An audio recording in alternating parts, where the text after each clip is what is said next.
এখন পঞ্চম দফা নির্বাচন, মূলত এই পশ্চিমাঞ্চলে আমাদের রাজ্যে। এই জন্য আমি আজকে আপনাদের সামনে এখানে পুরুলিয়া এসেছি, বাঁকুড়া কেন্দ্রে নীলাঞ্জন দাশগুপ্ত সমর্থনে, তারপরে পাশে যাব কাশীপুরে পুরুলিয়া কেন্দ্রের জন্য, কালকে ঝাড়গ্রাম, পরশুদিন আবার বাঁকুড়ায় আসবো। লাগাতার প্রচার চলছে। 7 দফার মধ্যে 4 দফার ভোট হয়েছে। 4 দফাতেই আমাদের রাজ্যে বিজেপি আর তৃণমূলের দফা দফা হয়ে গিয়েছে। এবার আপনাদের পালা। এটা একটা লোকসভা নির্বাচন, পাড়া নির্বাচন নয়। এখানে ঠিক হয় দেশের নীতি, দেশ কোন পথে চলবে। আমাদের দেশে পথ আমরা ঠিক করেছি স্বাধীনতা আন্দোলনের মধ্য দিয়ে, অনেক লড়াই সংগ্রামের মধ্য দিয়ে, অনেকের প্রাণের বিনিময়, যে আমাদের দেশ গণতান্ত্রিক পথে চলবে, ধর্মনিরপেক্ষ থাকবে, যুক্তরাষ্ট্র কাঠামো থাকবে, সংবিধান সেই লাইনটা ঠিক করে দিয়েছে। বিজেপি গত 10 বছরে এসে সেই লাইন থেকে যেমন রেলটাকে যেমন বেলাইন করে, ওরকম দেশটাকে বেলাইন করে দিচ্ছে। ওরা কি বললো? কোথায় বললো 2024-এর নির্বাচনটা এই ভোটটাই শেষ ভোট, এরপর আর ভোটের দরকার হবে না, তার মানে গণতন্ত্র থাকবে না। এসব জায়গা চলে যাবে, পার্লামেন্টের ভোট, অ্যাসেম্বলির ভোট, প্রতিনিধি নির্বাচন। এটাকেই বলে স্বৈরতন্ত্র, এটাকেই বলে ফাঁসিবাদ। ওরা বললো এক ধর্ম, এক দেশ, এক জাতি, এক ভাষা, এক দল, এক নেতা, বাকি সব হাফেজ। তাহলে গণতন্ত্র কিভাবে থাকবে? আমরা আমাদের স্বাধীনতা সংগ্রামে বলেছিলাম, নানা ভাষা, নানা মত, নানা পরিধান, বিবিধের মাঝে রাখো মিলন মহান। এই এখানে কেউ প্যান্ট শার্ট পরে আছেন, কেউ পায়জামা পাঞ্জাবি, কেউ লুঙ্গি, কেউ ধুতি, কেউ শাড়ি, কেউ সালোয়ার, কেউ চুড়িদার, কেউ জিন্স। আমাদের খাবার আলাদা, কেউ আমিষ, কেউ নিরামিষ, কেউ মাছ খায়, কেউ মাংস খায়, কেউ কিছুই খায় না, সবজি খায়। আমাদের ভূমি আলাদা, তবে তো একটা দেশ এত বড় একসঙ্গে আছে। সেখানে দাঁড়িয়ে আরএসএস বিজেপির পরিকল্পনা হচ্ছে, এই যে মব লিঞ্চিং হয় না, কে কি খেলে এনে ঝামেলা হয় না, কে আমিষ হবে, কে নিরামিষ হবে, ঝগড়া করে না, কে কি করলো, কোন উপাসনা দিয়ে গেল, কোন দেবতার উপাসনা করলো, এইসব নিয়ে ঝামেলা পাকাচ্ছে।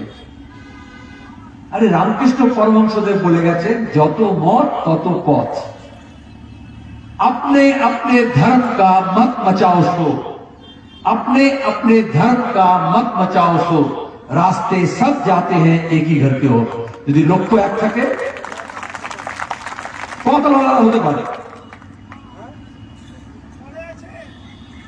এই যে আমরা কংগ্রেস এবং বামপন্থীরা একসঙ্গে হলাম, ইন্ডিয়া ব্লক হলো, সবাই কেন একসঙ্গে হলাম?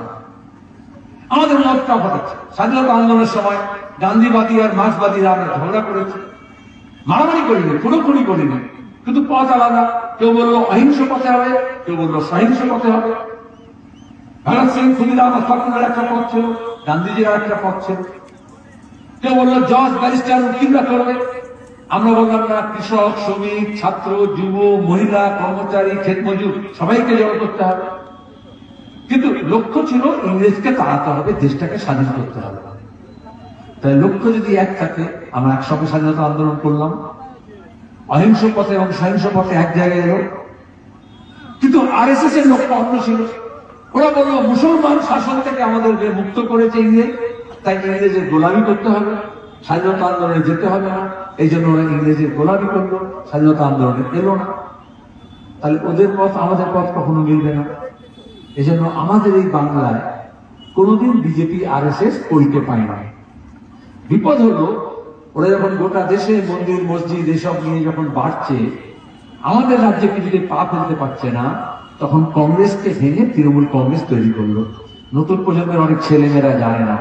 সেই যখন কার্গিল যুদ্ধ হলো 99 সালে, জ্যোতি বসু সেবারই বললেন যে তোমরা খাল কেটে কুমির নিয়ে আসছো।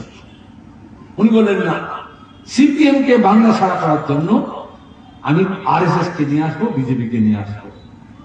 তারপরে আফগানি বাদশাহীর কোলে গিয়ে উঠলেন, মালপোয়া খাওয়ালেন, অনেক কীর্তি হলো। এখন চৌকি বাবুকে বোঝা বলে বিজেপিকে আটকাতে হলে তৃণমূল দরকার, বলে তুমি দালালরা। আচ্ছা, বিজেপিকে আটকেছে তৃণমূল? যখন কংগ্রেস শাসন ছিল আমাদের রাজ্যে, যখন বামফ্রন্ট ছিল 34 বছর, বিজেপিকে খুঁজে পাওয়া যেত? আরএসএস ছিল, মোদী, যোগী, অমিত শাহ, নাড্ডা, মোহন ভাগবত, এরা সে বক্তৃতা করতে পারছে এখানে। তাহলে কার দৌলতে হলো? তৃণমূল তৈরি হয়ে বিজেপিকে লড়লো, বিজেপির সঙ্গে শেষ করলো বিজেপিকে, না বিজেপিকে তৈরি করলো? পরিষ্কার চোখের সামনে দেখা যাচ্ছে। এখনো কি বলছে? এই যে সিএ, এনআরসি, দিলীপ ঘোষ বলো না 2 কোটি বাঙালিকে বাংলা ছাড়া করবো। আমি নিজে পার্লামেন্টে যে কমিটি ছিল সিএ সময়, 3 বছর আমরা লড়েছি, বিল পাস করতে দিইনি। তারপরে মোদী, অমিত শাহ মিলে বললেন এই মোহাম্মদ সেলিমটা পার্লামেন্টে যাতে না আসে। 2002 সালে হেরে গেল। আর তারপরে পার্লামেন্টে মোদী সরকার দ্বিতীয়বার আসার পরে এই আইনটা পাস করলো। এখানকার মতুয়াদেরকে, বাংলাদেশ থেকে যারা এসছেন, যাদেরকে আগে বলেছিল ঘুষপেটি, যাদেরকে বলেছিল বাংলাদেশের অনুপ্রবেশকারী, তাদেরকে বললো তোমাদের নাগরিকতা দিয়ে দেবো। তারপর 5 বছর হলো। গত বিধানসভা নির্বাচনে বিজেপি আর তৃণমূল মিলে এই সিএ, এনআরসি নিয়ে হইচই করলো না? একদল বললো নাগরিকতা কে নেবো, একদল বললো কে কাটবে, আমি আছি। এসব নকল যুদ্ধ করলো। তারপর যেই ভোট হয়ে গেল, ভোভা খেল খতম, 5,000। এখন আবার ভোট এসছে, আবার বলছে। আমরা আসামে দেখেছি ডিটেনশন ক্যাম্প, ভোটার, ভাষার নামে কি করে, ধর্মের নামে কি করে মানুষকে ভয় দেখানো হচ্ছে। আইনে করে নাগরিকতা কেউ কেড়ে নিতে পারে না। এবারে ভোটে আবার শুরু করলো, কিন্তু জমল না। আমরা বললাম হক, রুটি, রুজি, আমাদের গণতান্ত্রিক অধিকার, আমাদের ধর্মনিরপেক্ষতার নীতি, আমাদের মানব অধিকার, আমাদের মানুষের মধ্যে যে ঐক্য, সম্প্রীতি, শান্তি, রুটি, রুজি, তার জন্য লড়াই করতে হবে।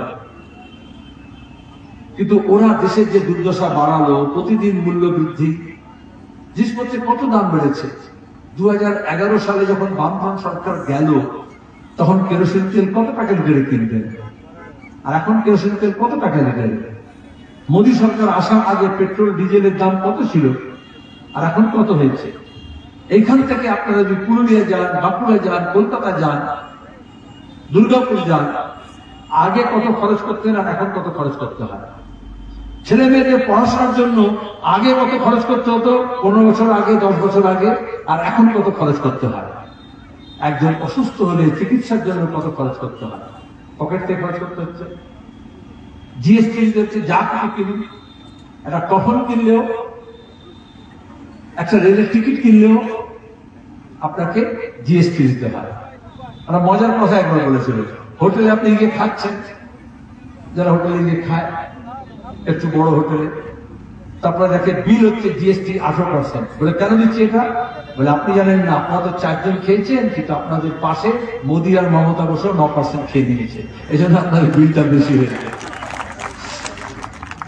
সব জিনিসে ওষুধ কিনছেন, আগে ওষুধের দাম কি ছিল, এখন কি আছে ওষুধের দাম। কিন্তু ভোটের সময় কি বলে? মোদী বলছে আয়ুষ্মান ভারত, মমতা বলছে স্বাস্থ্য সাথী। দুই দেখবেন ভাষা এক।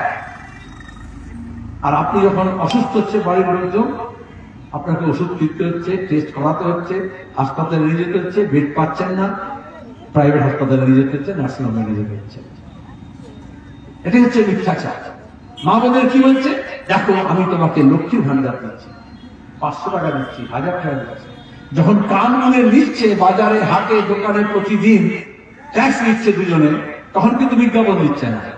আর যখন 500 টাকা দিচ্ছে, তখন বিজ্ঞাপন দিচ্ছে। কত বড় বিজ্ঞাপন! ওটাকে ভান্ডার বলে? 500 টাকা কেউ ভান্ডার বলে? বাঙালি কি বাংলা ভাষা ভুলে গেল? ছোটবেলায় আমরা মাটির ভাঁড়ে, লক্ষ্মীর ভাঁড় হতো না, তাতে খুচরো পয়সা, চারানা, আদুরি এসব জমা করতাম, ওইটাকে ভাঁড় বলে। আর ভান্ডার কাকে বলে? যেটা পার্থ চ্যাটার্জির ঘর থেকে, তার বান্ধবী অর্পিতার ঘর থেকে 2000 টাকার পাহাড় বেরিয়েছে, জ্যোতিপ্রিয় মল্লিকের ঘর থেকে বেরিয়েছে, ওই অনুব্রতর গোডাউন থেকে বেরিয়েছে, গ্যারেজ থেকে বেরিয়েছে, কোল্ড স্টোরেজ থেকে বেরিয়েছে, রাইস মিল থেকে বেরিয়েছে। ওই জ্যোতিপ্রিয় মল্লিক যে আপনাদেরকে পচা আটা খাইয়েছে, মিড ডে মিলের চাল চুরি করেছে, রেশনের খাবার চুরি করেছে, আইসিডিএস খিচুড়ি চুরি করেছে বাচ্চাদের, কয়লা পাচার, গরু পাচার, সোনা পাচার, চন্দন কাঠ পাচার, বালি খাদান থেকে বালি পাচার, কি বাদ দিয়েছে? জঙ্গল থেকে সব করে দিয়েছে। সেই সব টাকা এঘাট ওঘাট ঘুরে কালীঘাটে গিয়েছে, আর কালীঘাটের কৃষির ভাইপো সেই টাকা নিয়ে বিদেশি বান্ধবীদের অ্যাকাউন্ট ভাড়া নিয়ে পাঠিয়ে দিয়েছে প্যারিসে, লন্ডনে, দুবাইতে। আমি যখন বললাম, আমাকে উকিলের চিঠি পাঠালো, বললো মানহানি মামলা করব অভিষেক ব্যানার্জি। আমি বললাম, যার মান নেই তার আবার হানি কি করে হয়? তারপরে মামলা করে না, এই এত 275 পাতার চিঠি পাঠিয়েছিল। আর আমরাও হাজার হাজার দিস্তা পাঠিয়ে দিয়েছি কোর্টে, এই কাঠ টাকা, কোথায় টাকা, শিক্ষক চাকরি চুরি কি করে নিলাম করেছে। এই জন্য আমরা বললাম, চোর ধরো জেল ভরো, বলেছিলাম না? আচ্ছা, আমরা কি বলেছিলাম টিএমসি ধরো জেল ভরো? এটা তো পুলিশের কাজ। আমরা বললাম চোর ধরো জেল ভরো। টিএমসি বললো আমাদের নামে গাল দিচ্ছ কেন? অনেক মানুষ জানতো না চোর কে, কিন্তু টিএমসি নিজেই বললো তারা চোর। বললো তুমি চোর বলছো কেন, মানে আমাদের গাল দিচ্ছ। আর যে টিএমসি চোর, একটু বড় চোর হয়েছে শুভেন্দুর মতো, তখন বিজেপি চলে গেছে। মজা হচ্ছে, যদি টিএমসি চোর হয় তাহলে রাজ্যের পুলিশ তাকে পাহারা দেবে, আর যেই চোখকে বেড়াটকে বিজেপি চলে যাবে, বিজেপি ঝান্ডা নেবে, তখন কেন্দ্রের পুলিশ তাকে পাহারা দেবে। আমাদের এখানে ধর্ষণ হোক, নারী নির্যাতন হোক, খুন হোক, লুট হোক, চুরি হোক, জচ্চুরি হোক, পুলিশের দেখা নেই। কেন্দ্রের পুলিশ বলেন, রাজ্যের পুলিশ বলে তোমার দেখা নাই রে, তোমার দেখা নাই। কিন্তু যখন একটা কোনো কেন্দ্রীয় মন্ত্রী আসবে, যে বড় বড় চোর আসবে, রাজ্যের মন্ত্রীরা আসবে, কেউ যাতে তাকে চোর না বলতে পারে, এই জন্য অভিষেকের আগে পিছিয়ে 5টা জেলার পুলিশ, 2000 পুলিশ নিয়ে করবে। আর এখন তো মমতা অভিষেকের মিটিং এ লোকজনও হচ্ছে না। সিভিক ভলেন্টিয়ার, মিড ডে মিলের ওয়ার্কার, আইসিডিএস এর ওয়ার্কার, 100 দিনের কাজের লোক, আর পুলিশকে সব এ রাজ্যের পুলিশকে নিয়ে এসে সব ধরে দিচ্ছে। আমরা পরিষ্কার বলছি, আমরা যখন বললাম চোর ধরো জেল ধরো, পুলিশ করলো না, ইডি সিবিআই করলো না। হেমন্ত সোরেন জেলে, ঝাড়খণ্ডে পাশের মুখ্যমন্ত্রী, অরবিন্দ কেজরিওয়ালকে জেল দিয়েছিল। আমাদের বন্ধু শান্তিকর্মী, বিজ্ঞান কর্মী কবির প্রকাশ, নিউজ ক্লিকের এডিটর, তাকে জেল দিয়েছিল। উমর খালিদ জেলে বছর পর বছর ধরে। অথচ এই সব পাচার কাণ্ডের সব প্রমাণ পাওয়ার পরেও পিসি ভাইপোকে আর ধরে না। আপনারা কেউ কেউ মনে করেন বিজেপি আলাদা, তৃণমূল আলাদা। এখানে তো রসুন চাষ হয় না। আমি যেখানে ভোট লড়েছি ওখানে রসুন চাষ হয়। রসুন আপনারা তো খান, সবাই তো আর রসুন বর্জিত খাবার খায় না। তো রসুনের দেখবেন কোয়াগুলো আলাদা, কিন্তু পেছনটা এক জায়গায় মোড়া আছে। ওই রকম বিজেপি আর তৃণমূল দেখতে আলাদা, কিন্তু পেছনটা নাগপুরে একসঙ্গে মোড়া আছে। এখন বোঝা যাচ্ছে না? একটা কাকুর সব গলার স্বর নিতে 6 মাস লাগালো না এডিসি যাই, কোর্ট রোজ বলছে, তাও শোনে না। তারপর 6 মাস পরে কত নাটক করে গিয়ে নিয়ে এলো জানুয়ারি মাসে রাতারাতি। তারপর তার রিপোর্ট আর আসে না, 4 মাস হয়ে গেল। আচ্ছা, আপনি কফ, মল, মূত্র এসব পরীক্ষা করেন না? রক্ত, এক্সরে, করোনার সময়, ম্যালেরিয়ার সময় সব টেস্ট হয় তো, কদিন লাগে রিপোর্ট পেতে? 1 দিন, 2 দিন, 3 দিন। কেন্দ্রীয় সরকারের ল্যাবরেটরি, সেন্ট্রাল ফরেন্সিক ল্যাবরেটরি, সেখানে কাকুর গলার স্বরে স্যাম্পল পাঠিয়েছে, ভোট পার হয়ে যাচ্ছে, রিপোর্ট আর আসে না। তাহলে কে বাঁচাচ্ছে? যারা মনে করেছিল তৃণমূলকে খেয়ে ফেলবে বিজেপি, এখন আবার ভোট এসছে, মোদী বলছে না বড় কথা, গতবারে বলেনি, তার আগে বারে বলেনি। এখানে কেউ কেউ বলেছিল সেলিম ভাই, অমিয়দা আপনার যদি হবে না, এরা সব মহা শয়তান, তাহলে শয়তানকে জব্দ করতে হলে আরেকটা শয়তান লাগবে। বলেছিল না, হিন্দিতে একটা কথা বলে, কাঁটা সে কাঁটা নিকলে যায়। আপনার পায়ে একটা কাঁটা ফুটলো, কেউ কেউ বললো আরেকটা কাঁটা ফুটিয়ে দিল। আমি তো সোজাসুজি কথা বলি, এই জন্য কাঁটা বলছি। ওটা কি কাঁটা বলেছিল? বলেছিল একটা ছোট ফুল আছে আর একটা বড় ফুল নিয়ে আয়। বাজারে এইভাবে মাল বিক্রি করে, এইভাবে বিজ্ঞাপন হয়, কিন্তু কাঁটা বাড়লো, তাতে আপনার যা যন্ত্রণা ছিল সেটা বাড়লো। এই মুহূর্তে আমি যখন এখানে আমরা বক্তৃতা করছি, মিটিং হচ্ছে, উত্তরবঙ্গের ভোট হয়ে গেছে, জলপাইগুড়ি, ধূপগুড়িতে কাল রাত থেকে যা হয় চেনা পরিচিত ছক, মন্দিরে রেখে মূর্তি চুরি করেছে বা ভেঙেছে বা নিয়ে চলে গেছে, আর তারপরে মসজিদে ঘিরে হামলা হচ্ছে। আর মমতা ব্যানার্জিকে জিজ্ঞেস করলে, তার পুলিশকে জিজ্ঞেস করলে বলবে মমতা ব্যানার্জি বলেনি গতবার রামনবমীতে রিসরাতে শিবপুরে যখন দাঙ্গা হলো, মমতা ব্যানার্জি জনসভায় বলছেন আমি পুলিশকে বলেছিলাম 1 ঘন্টা একটু সময় দিয়েছিল, একটু খাওয়া দাওয়া করছিল। জ্যোতি বসু বলেছিল সরকার যদি না চায় তাহলে দাঙ্গা হয় না, আর মমতা বললেন সরকার চায় বলে দাঙ্গা হয়। ওখানে ধূপগুড়িতে হিন্দু মুসলমানের মধ্যে, কারণ ওটা পোস্টার লাগাচ্ছে যাতে দক্ষিণবঙ্গে এখন যেখানে ভোট হচ্ছে সেখানে যাতে হিন্দু মুসলমানের ভাগ হয়, তাতে বিজেপি আর তৃণমূল বগল বাড়ে। আমরা বলছি রুটির প্রশ্ন, আমরা বলছি বেকারির প্রশ্ন, আমরা বলছি রুজির প্রশ্ন। গোটা দেশে আজকে সবচেয়ে বেশি বেকারি, ক্ষুধার তালিকায় আমরা সবার নিচে চলে গেছি। ভুটান, শ্রীলঙ্কা, পাকিস্তান, বাংলাদেশ, নেপাল, তারা আমাদের থেকে আগে। আমরা গান গাই শ্রীরাম সুফারাম শস্য শ্যামলা, তাহলে কেন আমাদের কৃষকরা এত অন্ন ফলায়, ফসল ফলায়? তাহলে কেন আমাদের দেশে ক্ষুধা? কেন ক্ষুধা? তার উত্তর খুঁজতে হবে। লুট হচ্ছে, দিল্লিতে মোদির লুট আর রাজ্যে দিদির লুট, আর সেই লুটটাকে কায়েম রাখার জন্য মানুষকে ভাগ করছে জাত পাত ধর্ম বর্ণ ভাষার ভিত্তিতে। আর এটা আমাদের বৈচিত্র্য, এটাকে স্বীকার করতে হয়, এটাকে রক্ষা করতে হবে। এই রক্ষার জন্য আমরা এক কাজটা হয়েছে ইন্ডিয়া ব্লক। আলাদা ভাষা হতে পারে, আলাদা মত হতে পারে, আলাদা রাজনৈতিক দল হতে পারে, কিন্তু আমাদের দেশটা বাঁচাতে এক কাজটা হতে হবে। সহজ করে বলি, এই গরমকালে কোথাও কখনো গ্রামে যদি আগুন লেগে যায়, শহরে গ্রামে ফায়ার ব্রিগেড চট করে আসে না, আসতে দেরি হয়। পুলিশ তো আসেই না। যদি কোথাও লাভ থাকে, মুনাফা থাকে, ঘুষ থাকে, তবেই পুলিশকে দেখা যায়, নাহলে তো উপরি না থাকলে তো পুলিশকে দেখা যায় না। রাস্তার মোড়ে মোড়ে দেখবেন 2 চাকা 4 চাকা 6 চাকা 8 চাকা ঠিক পুলিশ আছে দাঁড়িয়ে, আছে না? চোর ধরার সময় নেই, অস্ত্র ধরার সময় নেই, দাঙ্গা খাওয়ানোর সময় নেই। কিন্তু মমতা ব্যানার্জি রেড করে দিয়েছেন। মাঝে মাঝে লোকেরা সিভিকের উপর গাল দেয়, আরে ওরা আমাদের ঘরের ছেলে, ওরা টাকা নেয়, তারপর সেটা যায় থানায়, থানা থেকে যায় এসপি, এসপি থেকে আইজি, ডিআইজি, তারপরে এঘাট ঢুকে কালীঘাটে যায়। আমরা বললাম কালীঘাটে টালির চালের নিচে কত টাকা জমা হয়েছে ওটা খুঁজে বার করো। ইডি সিবিআই যাচ্ছে? চিদম্বরমের বাড়িতে চলে গেল পাঁচিল করতে, অভিষেক বলছে আমার কাছে কিছু নেই, আর ইডি সিবিআই যাচ্ছে না। কেন যাচ্ছে না? বিচারপতি অমৃতা সিনহা হাইকোর্টে দাঁড়িয়ে বললেন অভিষেকের সব সম্পত্তির তালিকা দেখে যে 2013 পরে এত সম্পত্তি বাড়লো কি করে, 18,000 গুণ লিপস এন্ড বাউন্স। তার সমস্ত তথ্য নিয়ে খেয়াল রাখবেন 2013 পরে। আমি বিজেপিদেরকে বলছি, তৃণমূল তো তৈরি হয়েছে 1999 সালে, সরকারের এসছে 2011-তে, তো সম্পত্তি 2013 পরে কি করে বাড়লো? তৃণমূলের দাপট বাড়লো কি করে 2013 পরে?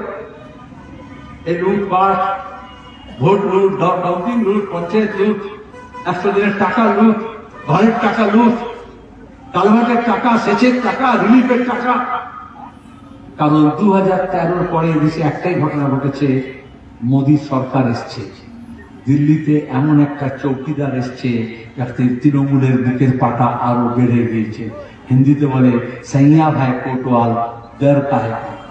যদি থানেদার যদি নিজের সম্বন্ধী হয়ে যায়, আত্মীয় স্বজন হয়ে যায়, তখন চোর জোচ্চোরদের বুকের পাটা বেড়ে যায়। এইভাবে তৃণমূলের বুকের পাটা বেড়েছে। তাহলে যে বিজেপি বলেছিল 56 লাগবে, আপনাদের দিয়ে হবে না। 56 মানে বলেন তো কি? 56 হ্যাঁ, মোদি মোদি 56 ইঞ্চি ছাতি। এটা বললাম এই মিডিয়াগুলো এরকম, যেটা যেটা নয় সেটাই প্রচার করে। বিজ্ঞাপন টাকা দিয়ে, ইলেকট্রাল বন্ডের টাকা দিয়ে, ঘুষের টাকা দিয়ে, চিট ফান্ডের টাকা দিয়ে। আচ্ছা, মোদির ছাতি না 56 ইঞ্চি? আচ্ছা, কোন মানুষের 56 ইঞ্চি ছাতি হয়? আপনি দেখেছেন আপনাদের পাড়ার মহল্লায়, গ্রামে, এই রঘুনাথপুরে, পুরুলিয়া? আরে যে কুস্তিগিররা রাস্তায় ধর্ণা দিচ্ছিল, ওই যে বিজেপির নেতা এমপি মহিলা কুস্তিগিরদের ইজ্জত নিয়েছিল, নির্যাতন করেছিল, একটা এফআইআর নেয়নি, সুপ্রিম কোর্ট পর্যন্ত যেতে হয়েছিল। মোদী একটা কথা বলেনি, অমিত শাহ একটা কথা বলেনি, দিল্লি পুলিশ কোনো কেস করেনি। সেই কুস্তিগিরদের আপনার ছবিতে দেখেছেন, সেই পরমানন্দের কি 56 ইঞ্চি আছে?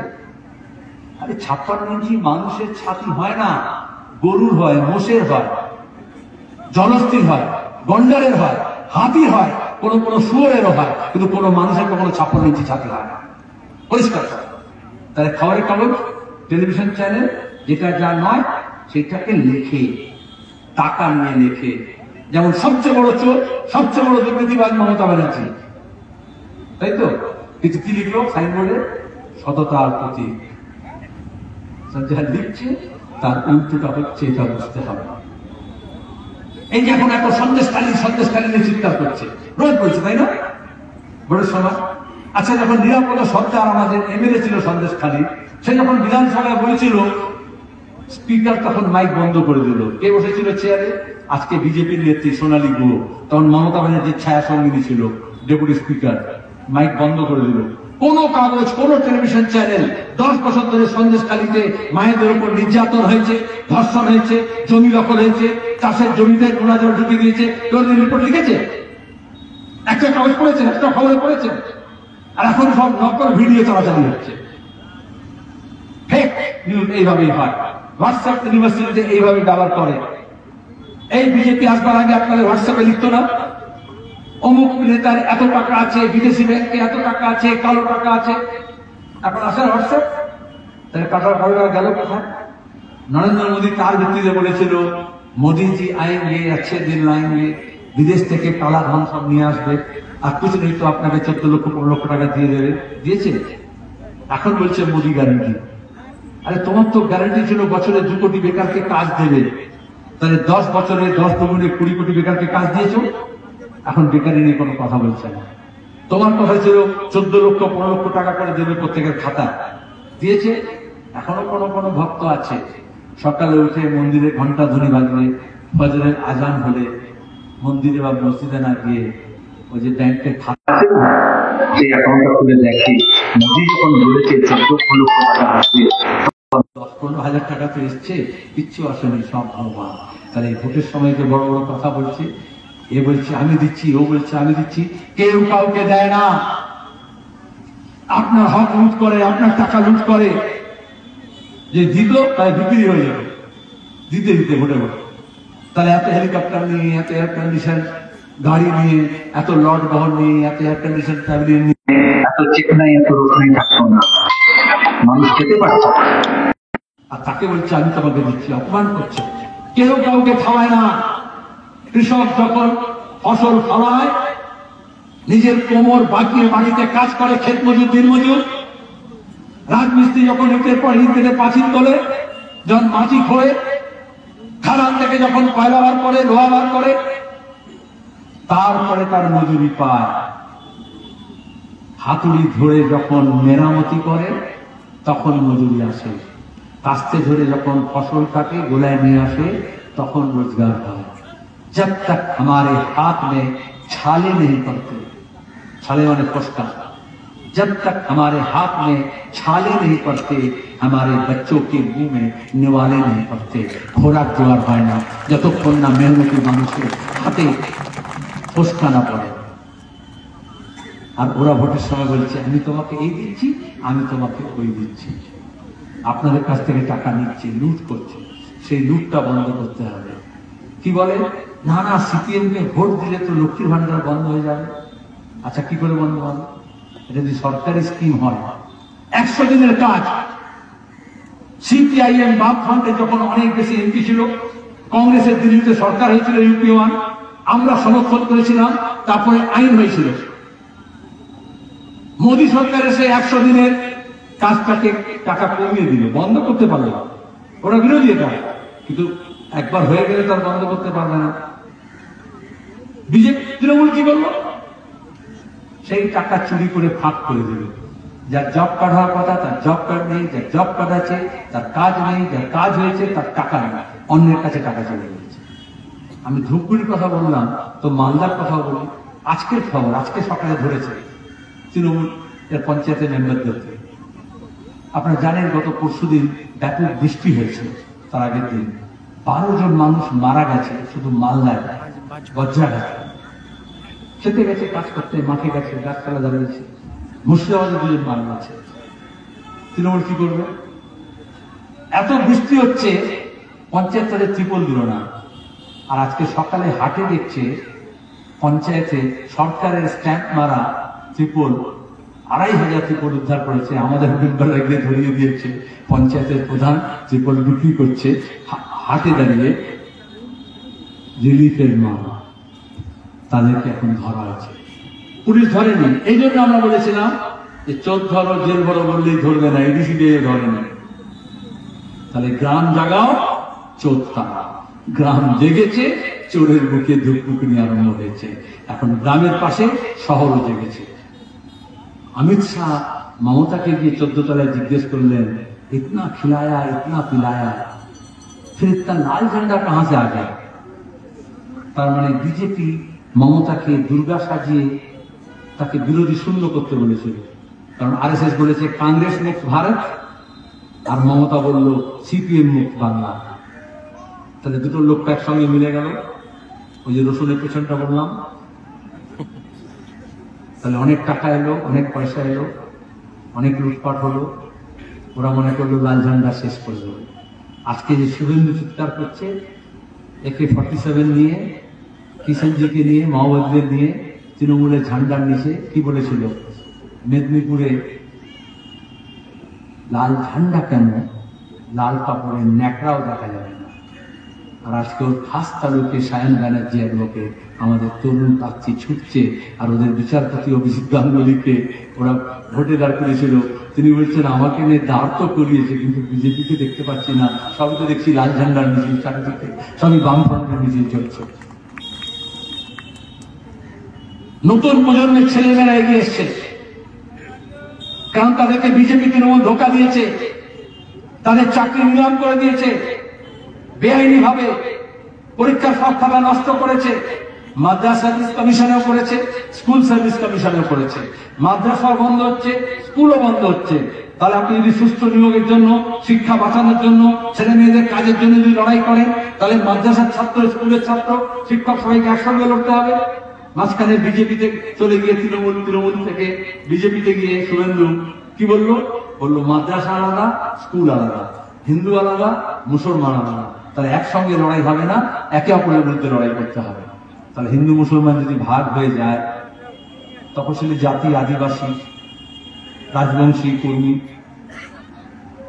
হিন্দু মুসলমান, উত্তর দক্ষিণ, পশ্চিম পূর্ব যদি ভাগ হয়ে যায়, কার লাভ? লুটেরাদের লাভ। যারা লুট করছে তাদের লুট চলবে, আর আমরা একে অপর নিজেরাই, একজন কৃষক আর একজন কৃষকের বিরুদ্ধে, একজন শ্রমিক আর একজন শ্রমিকের বিরুদ্ধে, একজন ক্ষেত মজুর একজন ক্ষেত মজুরের বিরুদ্ধে লড়াই করবে, একজন বেকার যুব আর একজন বেকার যুবের বিরুদ্ধে লড়াই করবে। এই জন্য আমরা বললাম সবাইকে এক কাট্টা হতে হবে। আর যদি সবাই এক কাট্টা হই, তাহলে চোরকে আমরা তাড়াতে পারবো। কোনো 56 না, কোনো 356 না। বাংলার মানুষ জাত পাত ধর্ম বর্ণ উত্তর দক্ষিণ নির্বিশেষে আমরা যদি একসঙ্গে হই, ওই নবান্ন 14 তলা থেকে চোরটাদের আমরা টেনে হিঁচড়ে নিচে নামাতে পারি। পঞ্চায়েত নির্বাচনে মানুষ এক কাট্টা হয়েছিল, প্রতিরোধ দেখেছে মানুষ। এই লোকসভা নির্বাচনে দেখছেন, ওরা হয়েছিল বিজেপি আর তৃণমূল। টেলিভিশন চ্যানেল মালিক একটাই, টিভি একটাই, কিন্তু তাকে অর্ধেক অর্ধেক ভাগ করে ভাড়া করে নিয়ে এদিকে বিজেপি এদিকে তৃণমূল, রোজ তাদের মধ্যে তরজা হবে। আর লোকে মনে করবে কি যুদ্ধ হচ্ছে। আর তারপরে এই লোকেরা এ বলবে তুমি চোর, ও বলবে তুমি চোর, এ বলবে আমি ছোট চোর, তো তুই বড় চোর, ও বলবে তুই ছোট ডাকাত, আমি বড় ডাকাত। কিন্তু আসলে চোর ডাকাতের রাজত্ব হয়ে যাবে। এই জন্য মানুষকে কথা বলতে হয়। নতুন প্রজন্মকে আমরা তৈরি করলাম। বিজেপি তৃণমূলের কাছে নতুন কোনো মাল নেই। ইধার কা মাল উধার, আর উধার কা মাল ইধার। এই যে আসানসোলে প্রার্থী হয়েছে শত্রুঘ্ন সিনহা, আগে বিজেপির মন্ত্রী ছিল, এখন তৃণমূলের। আসানসোলের যে মেয়র, আগে তৃণমূলের ছিল, এখন বিজেপির, জিতেন তেওয়ারি। অর্জুন সিং এই দল থেকে ওই দলে গেছে, 4 বার পাল্টেছে। এরা হিন্দি ভাষী, বাংলা ভাষী, বিহারি, বাঙালি, হিন্দু, মুসলমান, এই সব চিনিয়ে দিয়েছে। কিন্তু কে বিজেপি কে তৃণমূল লোকে এখনো চিনতে পারল না। দিনে একরকম, রাতে আরেক রকম। এই জন্য আমরা বলছি এক কাট্টা হও। ইন্ডিয়া ব্লক যখন তৈরি হলো, বিজেপির অনেক দোষা হয়ে গেল। এই যে কংগ্রেস, সিপিএম, বামফ্রন্ট আমরা একসঙ্গে কেন হলাম? অনেকের প্রশ্ন। হলাম একটা উদাহরণ দিই। আমি বলছিলাম না, তখন আগুন লাগে, ফায়ার ব্রিগেড আসে না, পাড়ার ছেলে মেয়েরা নেমে পড়ে, আগুন নেভায়, প্রাণের ঝুঁকি নিয়ে দামাল ছেলেরা আগুনের মধ্যে ঢুকে কোনো বাচ্চা কোনো বয়স্ক লোক অসুস্থ আটকে থাকে তাকে বার করে, কারণ আগুন লেগে। তখন কেউ জিজ্ঞেস করে কে সিপিএম, কে কংগ্রেস, কে বিজেপি, কে তৃণমূল? তখন কেউ জিজ্ঞেস করে কে ইস্ট বেঙ্গল, কে মোহনবাগান, কে মোহামেডান?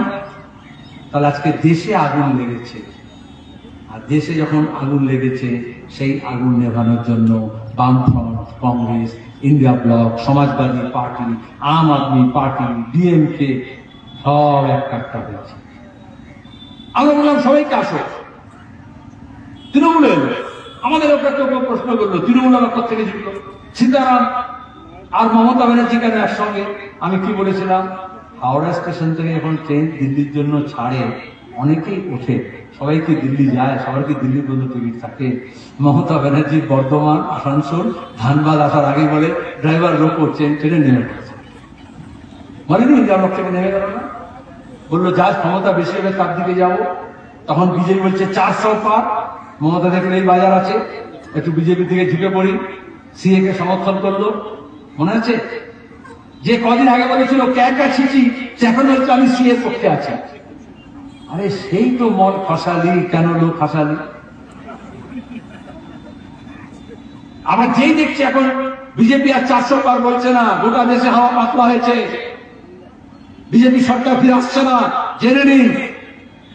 আজকে পাঞ্জাব, মহারাষ্ট্র, উত্তরপ্রদেশ, মধ্যপ্রদেশ, রাজস্থান, বিহার, দক্ষিণের তো অন্ধ্রপ্রদেশ, তামিলনাড়ু, তেলেঙ্গানা, ইতিমধ্যে জবাব দিয়েছে আন্ধ্রপ্রদেশ, কর্ণাটকা। তখন মমতা এখন কি বলছে? কালকে পর্যন্ত বলছিল আমি নেই, এখন হচ্ছে আমি ইন্ডিয়া ব্লকে আছি, বাইরে থেকে সমর্থন করছি। বলেনি কদিন আগে? আচ্ছা ভাবুন তো। আমি বললাম ম্যাডাম আপনি তো ট্রেন থেকে নেমে গিয়েছেন, ট্রেন তো এগিয়ে গিয়েছে, এখন আপনি ছুটে ধরতে পারবেন?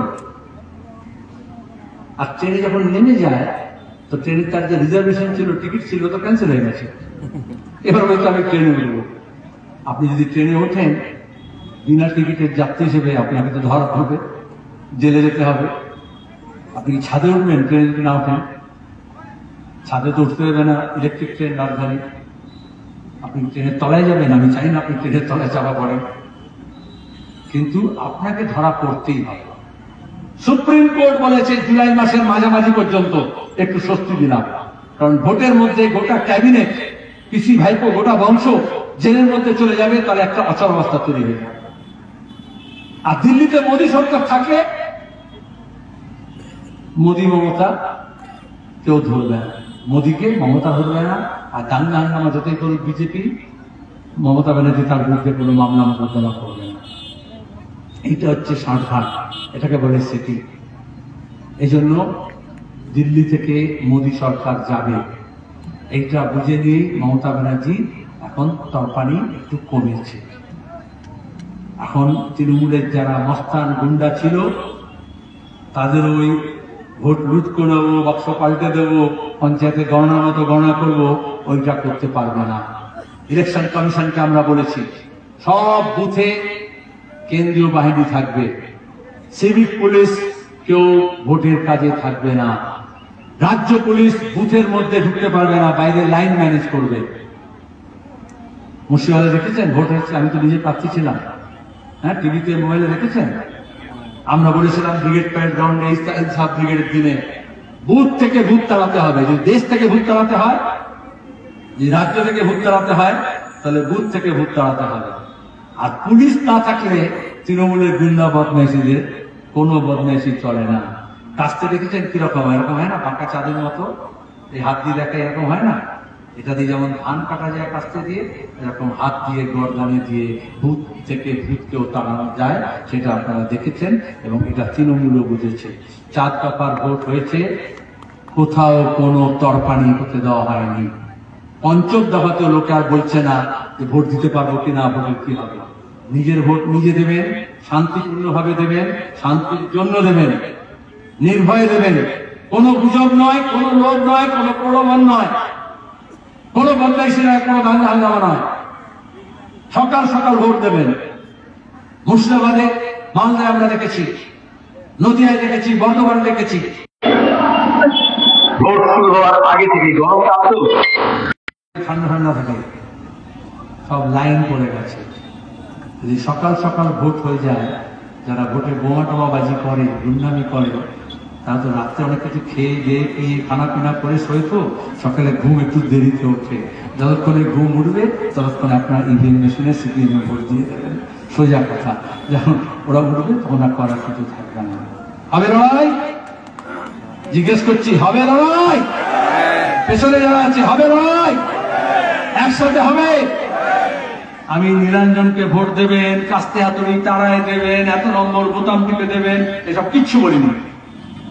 এতক্ষণ ধরে যারা এই গরমকে উপেক্ষা করে আপনারা এসছেন, সন্ত্রাসকে উপেক্ষা করে এসছেন, ভয়কে উপেক্ষা করে এসছেন, তাদেরকে ভোট দেবেন বলে আমি অপমান করবো না।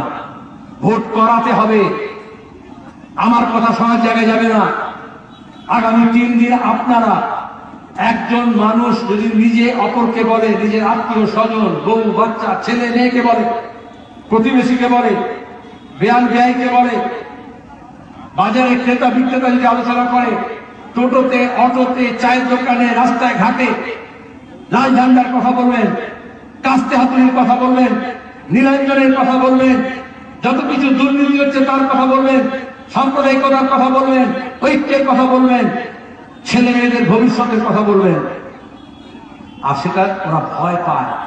ওরা ভয় পায় বলে সন্ত্রাস করেছিল। তখন একটা লোক পাশে কাউকে কথা বললে দুপাশটার দিকে তাকিয়ে দেখতে কেউ শুনছে কিনা। আর এখন বাসে, ট্রামে, ট্রেনে, লাইব্রেরিতে দেখবেন, বাস্তবে দেখবেন, চায়ের দোকানে দেখবেন, ওই করে সবাই কথা বলছে। সন্ত্রাসকে ভাঙতে হলে কথা বলতে হয়। আর এই জন্যই মমতা বলেছিল মুখে মুখোপ্লাস লাগিয়ে রাখবে। এই জন্যই বলেছিল ঝান্ডা থাকবে না। এখন ঝান্ডাও আছে, ডান্ডাও আছে। আর বামপন্থীদের মুখে মুখোপ্লাস নেই। আপনারা সবাই শান্তিতে ফিরে যাবেন, শান্তিতে ভোট দেবেন, নীলাঞ্জনকে ভোট দেবেন, ভোটের কথা বলবেন, আগামী কয়েকদিন ভোট করাবেন এবং সেই ভোট, সেই শক্তি যে কোনো শক্তির থেকে অনেক বেশি জোরদার হবে। আপনাদের সবাইকে ধন্যবাদ জানাচ্ছি। ইনকলাব।